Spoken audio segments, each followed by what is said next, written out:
Welcome back to another Explainer. Today, we are unpacking what's been called the tale of two pressures. We're talking Game 1 of the 2026 NBA Finals. Now sure, the Knicks defeated the Spurs 105-95, but honestly, the final score doesn't even begin to tell the real story. The real story here was the massive, invisible weight both teams dragged out onto that court. Okay, let's dive into this because this whole situation is about history, it's about legacy, and it's about a fan base that is on the absolute brink. You really can't understand this game without understanding one specific number, 53. That is the staggering 53-year wait since the New York Knicks last won an NBA championship way back in 1973. To put that into perspective for you, the last time the Knicks won it all, Richard Nixon was the president of the United States. Mike Brown, the Knicks' current coach, he was just 3 years old. And the ultimate Knicks superfan Spike Lee, he was only 16. The Spurs weren't even in the NBA yet. They were playing in the ABA as the Dallas Chaparrals, because this whole situation is about history, it's about legacy, and it's about a fan base that is on the absolute brink. You really can't understand this game without understanding one specific number, 53. That is the staggering 53-year wait since the New York Knicks last won an NBA championship way back in 1973. To put that into perspective for you, the last time the Knicks won it all, Richard Nixon was the president of the United States. Mike Brown, the Knicks' current coach, he was just 3 years old. And the ultimate Knicks superfan Spike Lee, he was only 16. The Spurs weren't even in the NBA yet. They were playing in the ABA as the Dallas Chaparrals. So yeah, this isn't just a drought. This is literally generational trauma. To really grasp the energy in New York right now, we kind of have to look back at the 1994 New York Rangers. The Rangers were totally desperate for their first Stanley Cup since 1940, which was a 54-year gap. I mean, think about it. Back in 1940, World War II was raging in Europe, and the U.S. hadn't even entered the conflict yet. So by 1994, a massive chunk of the Rangers fan base wasn't even alive for that last title. And the older fans? They were entirely convinced they'd literally never see a victory in their lifetimes. The tension was just suffocating. And that is exactly where the 2026 Knicks find themselves today. Even though the world was in color in 1973, 53 years is still 53 years. The fans are treating every single solitary possession like it's sudden death playoff overtime hockey. So what does a half-century of historical dread actually look like when it physically manifests on a basketball court? Well, it looks a whole lot like a beautiful mud wrestle. The opening quarters of Game 1 were just incredibly ragged and messy. It definitely wasn't the kind of free-flowing, high-scoring modern basketball we're totally used to seeing. The frenetic pace of those opening minutes showed players who were tight. They were battling not just the opponent standing right in front of them, but honestly, the ghosts of the franchise itself. Brilliantly illustrates a really key concept in sports. A game absolutely does not need to be artistic to be great. As the coverage noted, in terms of beauty and efficiency, Game 1 was mud wrestling. But its greatness didn't come from perfect execution or highlight reel plays, right? The greatness of this game was in its omnipresent stakes.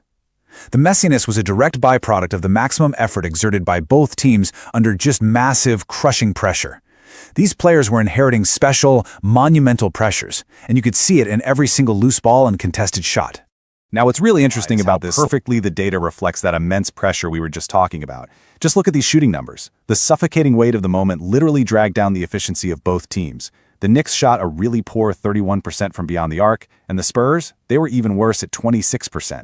And here's the kicker, it wasn't just the role players struggling with the nerves. The biggest stars on the floor felt it too. Both Jalen Brunson for the Knicks and the heir apparent himself, Victor Wembanyama for the Spurs, took 9 three-pointers each, and they both made only 2. It was just an absolute grind for everyone out there. But despite the rough shooting, the Knicks actually have every reason to be super confident right now. I mean, going into this game, they hadn't lost a single basketball game since April 23rd. They had won 12 in a row. Actually, scratch that, it's not just that they won, 6 of those last 12 games were won by at least 20 points, including one by a massive 51 points. Yet, their traumatized fans just haven't been able to embrace their inner Yankee, that inherent undeniable belief that victory is just inevitable. Instead of enjoying this absolute dominance, Knicks fans are hyperventilating on social media with these wild mood swings, basically expecting the sky to fall at any second. This brings us to a fascinating contrast between the two cities. In San Antonio, sure, there's pressure, but it's a totally different flavor. See, the Spurs have won 5 titles in the last 27 years, with their most recent being just 12 years ago. So literally nobody on the Riverwalk is panicking over a simple third-quarter inbounds play. Spurs fans get to practice joyful patience. They are watching the future of the NBA arrive early, completely comfortable in the knowledge that their time is definitely coming. Whereas New York is sweating in sheer desperation, just praying to erase a half-century of pain. And speaking of that future arriving early, we have got to talk about the totally unique pressure surrounding Victor Wembanyama. This isn't just about an NBA title anymore. Wembanyama's unprecedented development literally threatens the entire global basketball order.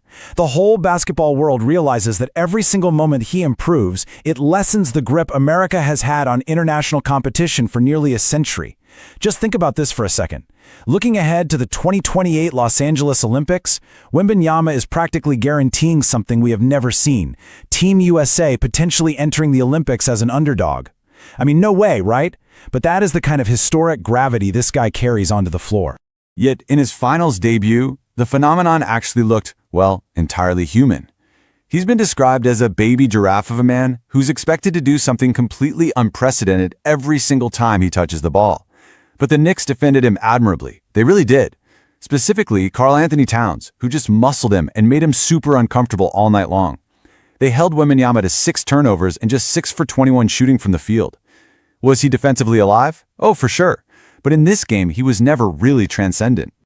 So, if Wembanyama was stifled, who stepped up? Well, we shift our focus right over to Jalen Brunson, the Knicks' superb and honestly constantly underestimated engine. Brunson proved to be the grounded, confident antithesis of his own nervous fandom. While the whole crowd in New York was biting their nails down to the quick, Brunson was entirely unbothered by the tension. He didn't just survive the pressure, it looked like he was hungry for it. So the crucial point is Brunson's absolute mental toughness. He actually had a completely brutal start, missing 15 of his first 22 shots. For a normal player in a game with 53 years of pressure weighing heavily on it, that kind of start would totally break them. But not Brunson. When it was time to take the money off the table, he just flipped a switch. He made 5 of his last 9 shots. He executed a totally crushing corner 3 off an offensive tip. He poured in 13 points in the fourth quarter alone to finish with a game-high 30 points. He was absolutely, without a doubt, the best player on the floor when it mattered the most. Let's walk through the timeline and see how this all builds into just a frantic climax. Okay, so with exactly 2 minutes and 16 seconds left, Wembanyama leads the Spurs on a 9-0 run, and they take a 95-94 lead. The tension in the arena is absolutely suffocating at this point. But then, right under the 2-minute mark, Wembanyama recklessly drives the lane, misses, and shortly after, slips and loses the ball at midcourt. The door cracks open, and the Knicks literally kick it down. They clamp down defensively. They do not let San Antonio score another single point, and they close the game on a blistering 11-0 run. In those final chaotic minutes, they finally showcase that inner Yankees inevitability to seal the whole shebang. Which brings us to the ultimate question as we wrap up this explainer.